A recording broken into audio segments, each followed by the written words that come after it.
2009, Domino's was a national joke. Customers said the crust tasted like cardboard. The sauce, straight up ketchup. Consumer Reports ranked them dead last in taste. Most companies panic when customers complain. Domino's did the unthinkable. They went on national TV and said, "Our pizza sucks." It looked like corporate self-destruction. Instead, it was the start of a revolution. They rebuilt everything, crust, sauce, cheese, but that wasn't the real pivot. Domino's didn't bet on pizza, they bet on technology. In less than a decade, the worst pizza chain in America became a tech empire in a pizza box, beating Apple, Amazon, and Google where it counts, the stock market. By the mid-2000s, Domino's wasn't just struggling, it was a punchline. By late 2008, the stock price sank below $3. You could buy a share of Domino's for less than a medium pepperoni. A $1,000 investment back then, today it's worth over $50,000. Domino's wasn't just bad, they were irrelevant. Pizza Hut was bigger, Papa John's was cleaner, Little Caesars was cheaper. If Domino's didn't pull off something drastic, they weren't just finished, they were cooked. Most companies run from criticism. Domino's ran straight into the hot oven. They launched a national campaign unlike anything the food industry had ever seen. They looked straight at the camera and admitted the pizza was terrible. No spin, no excuses, just "our pizza sucks." Yeah, we know. The level of corporate honesty was unheard of. Brands usually bury bad press and PR spin. Domino's was doing the opposite, buying primetime ad space to roast itself. It was shocking, risky, and a little bit thrilling. Wall Street thought they'd lost their minds. Turns out it was the smartest, crazy thing they ever did. They showed focus groups on TV trashing their product. The sauce tastes like ketchup. The crust is like cardboard. And then they promised change. New sauce, new crust, new cheese, an entirely new pizza. Behind the scenes, it looked less like a kitchen upgrade and more like a Silicon Valley hackathon. Domino's chefs and food scientists tore apart recipes ingredient by ingredient, testing dozens of variations until they landed on something that actually tasted good. It was a massive gamble. Publicly admitting your core product is garbage? That's a corporate death sentence, unless you actually deliver on the fix. But Domino's did deliver. In 2010, after unveiling their new pizza, same-store sales shot up 9.9% in a single quarter, the biggest jump in company history. Customers came back. Critics admitted the new recipe was actually kinda good. But while competitors celebrated Domino's comeback, Patrick Doyle, CEO, was looking at data that would change everything. Digital orders weren't just convenient, they were generating intelligence. Customer preferences, ordering patterns, delivery optimization, demand forecasting. Domino's wasn't just selling pizza anymore, they were harvesting data. And that's when Doyle made the decision that would define the next decade. Domino's wouldn't compete as a food company. They'd compete as a technology company that happened to deliver food.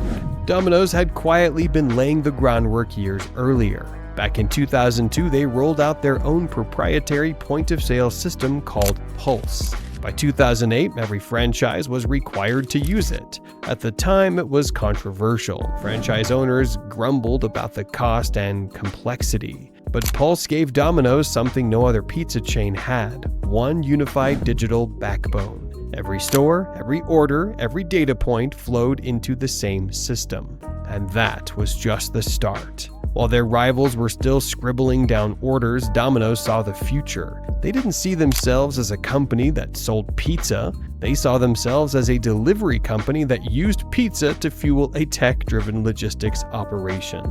Their leadership realized that by owning the entire ordering and delivery process, they could gather a mountain of data that no one else had.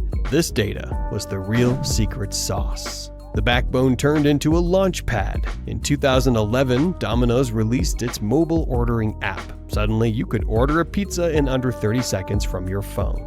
And then came the pizza tracker. For the first time, customers could watch their pizza's journey in real time, from order to oven to out for delivery. Within weeks, 1 million people were already using it. Ordering pizza wasn't just easy, it was fun. people started tweeting screenshots of their pizza in the oven. Somehow, the waiting became entertainment. For a company once mocked for a cardboard crust, this was a shocking flex. Domino's was beating Silicon Valley at convenience. But Domino's didn't stop at one gimmick. They built a culture of innovation that looked less like fast food and more like Silicon Valley. They tested, they A/B'd, they encouraged teams to fail fast and iterate. This led to the Anywhere platform, where you could order Domino's from almost any device: smartwatches, cars, TVs. Even by tweeting a pizza emoji, they introduced Easy Order, letting you save your go-to pie and reorder it instantly. They built an AI voice assistant named Dom to handle automated calls. By 2016, more than half of Domino's sales were digital. By 2020, it was over 70%. Think about that. A pizza company had transformed into one of the largest e-commerce players in the US. Wall Street wasn't just impressed. They started treating Domino's like a tech stock in a pizza box. Domino's had already won the digital ordering race, but they didn't stop there. They weren't just fixing pizza, they were going to own the delivery game. In 2018, they launched Hotspots, a revolutionary feature that let customers order to places without a traditional address, like beaches, parks, or sports fields. Just drop a GPS pin, and a Domino's driver would meet you there with a piping hot pizza. They expanded GPS tracking to drivers too, so you could follow your pizza like it was an Uber ride. And they didn't stop there. Domino's tested autonomous delivery with Ford in 2017, then partnered with Nuro to send little self-driving pods rolling through Houston neighborhoods. Behind the scenes, they used location data to forecast sales, strategically plan new store locations, and fine-tune digital marketing. By reinventing the entire delivery process, Domino's wasn't just a pizza chain anymore. They had become a logistics powerhouse that happened to sell pizza. Wall Street didn't just take notice, they were in awe. Between 2008 and 2021, Domino's stock skyrocketed more than 4,000%.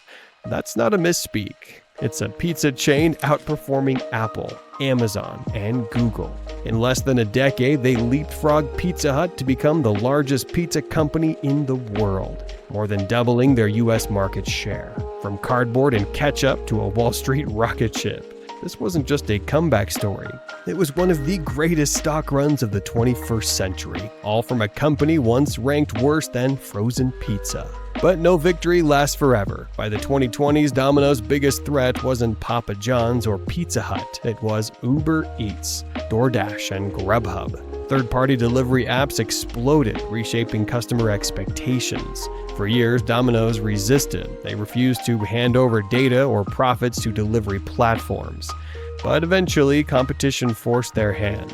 In 2023, Domino's struck a deal with Uber Eats to reach new customers. At the same time, they kept doubling down on tech, announcing their proprietary operating system, Dom.os, and rolling out AI tools for ordering. The pizza wars aren't over, but Domino's has proven they know how to pivot.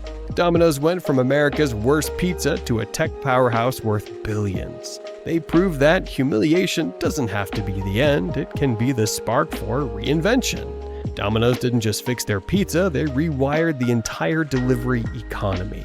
In a world of convenience, the real power belongs to whoever controls the last mile. And here's what's wild. That exact playbook is being deployed right now on the biggest stage in America. Amazon and YouTube just declared war on traditional TV by giving away NFL games for free. Same strategy Domino's used: sacrifice short-term profits to own the customer relationship and harvest data that competitors can't access. It's delivery, disruption, but instead of pizza, it's primetime sports. Want to see how this move could reshape entertainment forever? Check out our deep dive right here.